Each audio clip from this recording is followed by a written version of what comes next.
minutos. Obrigada.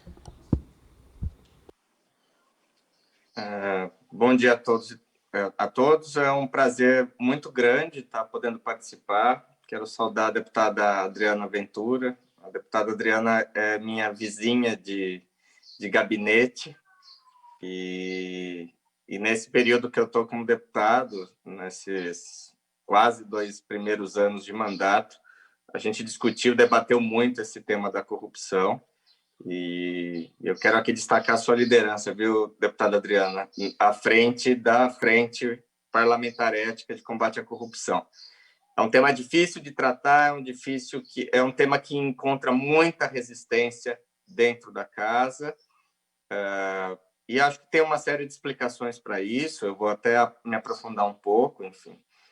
Quero saudar também o deputado Paulo Ganimi, que tem sido um lutador dentro da casa.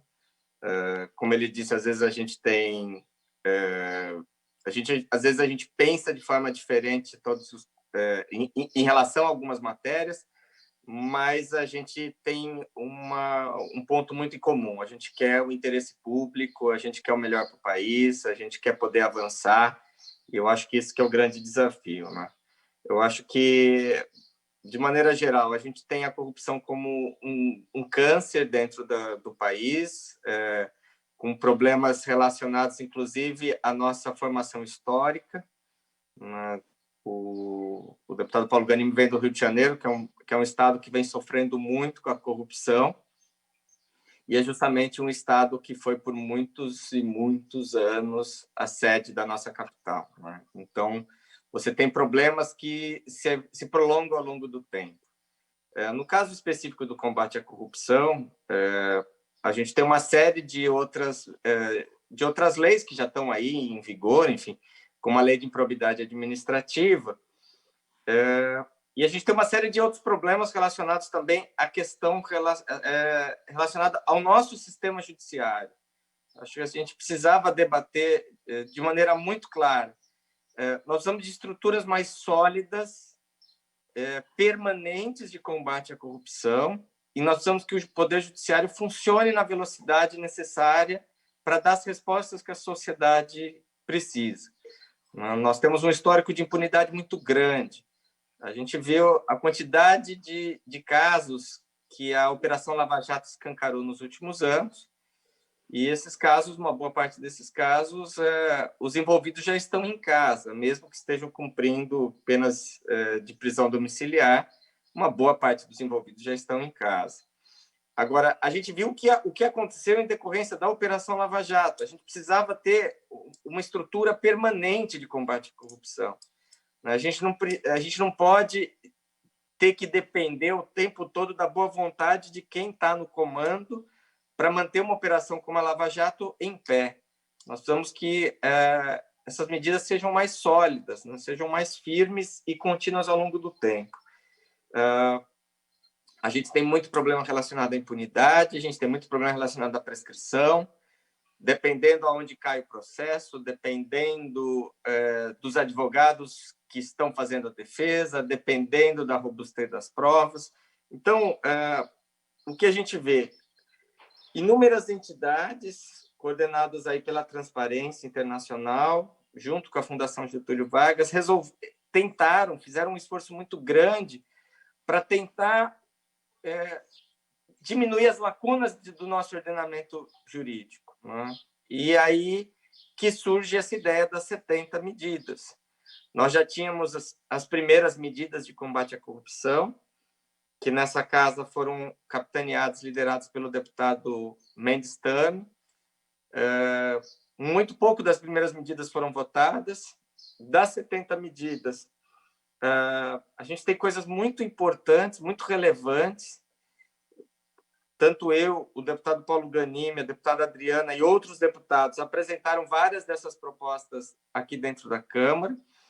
As propostas que são semelhantes estão andando, de certa forma, apensadas, e isso dá uma força maior para determinadas medidas. Eu acabei apresentando cerca de 40 dessas 70 propostas, mas de maneira muito clara. Quase todas essas propostas foram para a Comissão de Constituição e Justiça, e não foram votadas. Os relatores, a maior parte dos relatores não entregaram relatórios. Quando os relatores entregaram os relatórios, essas matérias não foram para a pauta.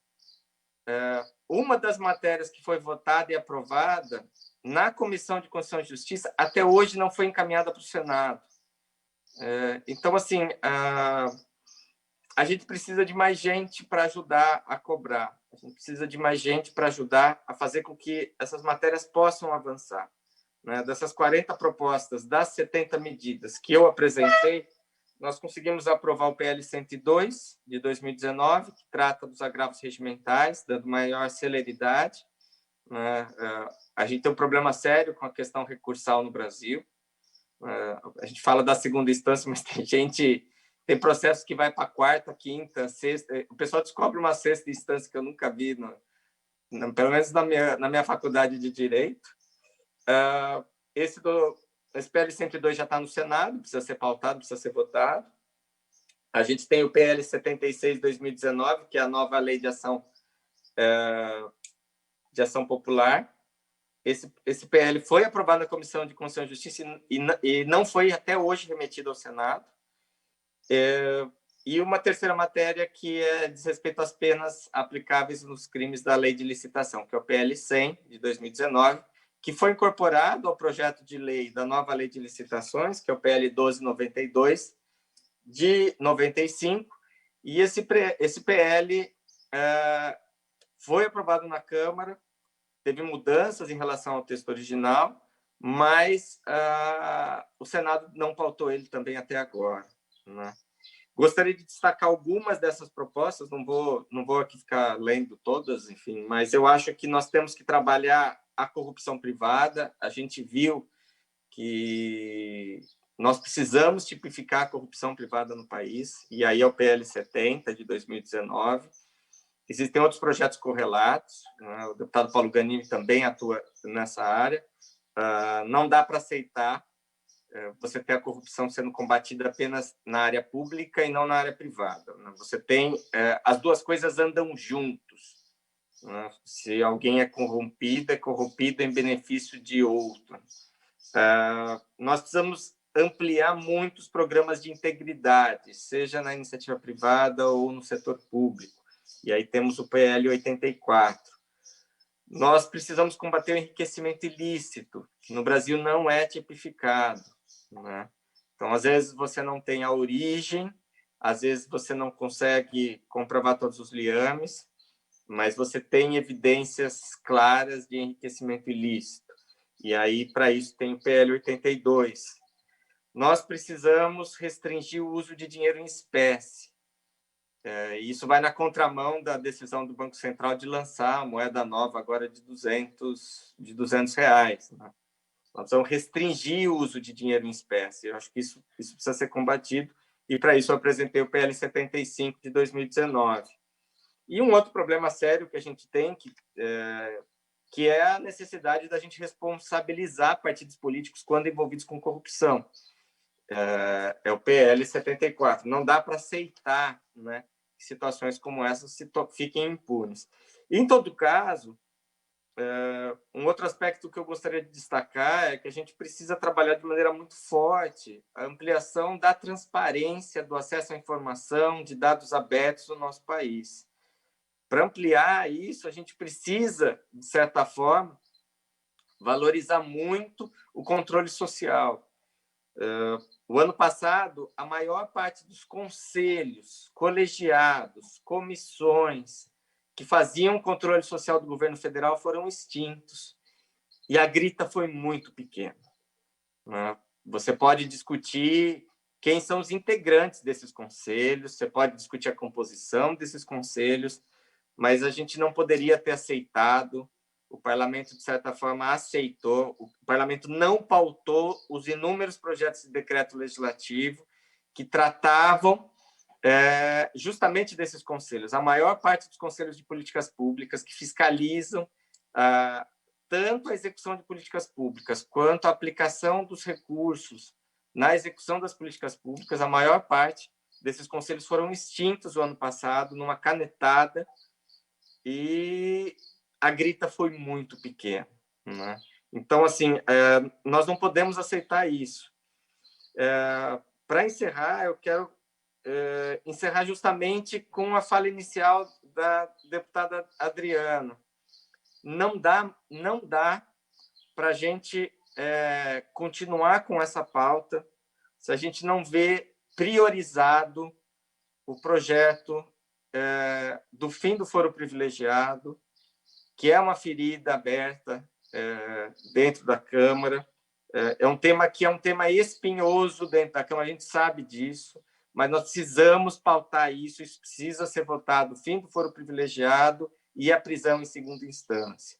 Né? Esses dois temas precisam ser a prioridade nossa da Casa, nós precisamos avançar nisso, não dá para a gente continuar tolerando que essas duas matérias relevantes não sejam pautadas.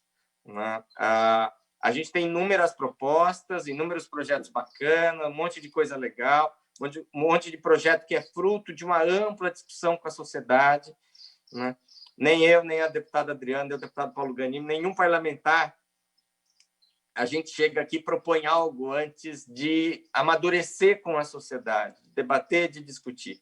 Essas 70 medidas, elas são frutos de um envolvimento de muita gente, de juristas, especialistas, acadêmicos, pessoas que estão lá na ponta, né? Pessoas da Polícia Federal, do Judiciário, que estão ali combatendo a corrupção.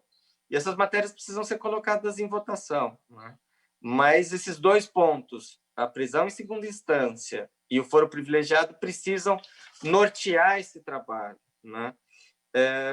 Quero aproveitar, antes de encerrar, também para cumprimentar a deputada Adriana e o deputado Paulo Ganimi pela autoria do PL 1485, que dobra as penas. Infelizmente, essa matéria só foi votada agora, então todos os casos de corrupção envolvendo a pandemia até agora não serão combatidos por meio desse projeto de lei. A gente sabe que a lei penal não retroage, senão para beneficiar o réu. Né? Então, infelizmente, só foi votado isso agora, né? Agora que está chegando na hora já da vacina. Nós precisamos que o Senado vote essa matéria. Né? Então, a gente... toda a luta legislativa na Câmara é aquela corrida com obstáculos. A gente passou um grande obstáculo agora.